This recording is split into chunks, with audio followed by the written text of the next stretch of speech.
पुरी रे जो घटना घटिला से घटना को नहीं आज पुरी जिलापाल एवं पुरी एसपी को ट्रांसफर करा जायछि एवं तांको जगह रे नुआ एसपी एवं नुआ जिलापाल दायित्व ग्रहण करछंती। सीधासलख आलोचना करबा आम सहित वरिष्ठ सेवायत रहिछंती संपादक नियोग रहिछंती तांको सहित आलोचना करबा श्री रामकृष्ण दास महापात्र। आगे केमती देखुछंती जो घटना जो भारे करागला जो बदली कोन ठीक करागला ना कोन करा नहीं नहीं ने बदली करा ठीक नहीं एकदम भूल कारण से दी जनकर मु देखिया भितर मु का को माने सुपारिश करेनी किंतु मु देखि से दी जन जाक कलेक्टर सब सेवायत मान संगे सहमत करी जति कार्य करतले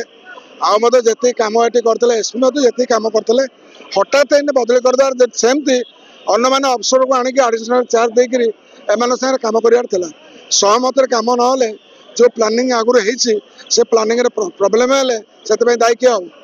एटा भूल हेछि। निहत भाव में सविशेष तथ्य शुणुले जो भाव में जो बदली करा निष्पत्ति संपूर्ण भाव भूल रही जहाँ वरिष्ठ दैतापति संपादक जी रही से जो भाव में प्रतिक्रिया देते कौटी ना कौटी ए बदली के नहीं संपादक निज रही दैतापति निजोग संपादक से नाराजगिकता जाहिर कर जो भाव में प्लानिंग योजना कर रथ यात्रा को श्रृंखलित करने तो फल तालमेल अभाव रही। पूर्व कैमरा पर्सन सुनील जेना सहित तुषार रंजन नायक धरती लाइव।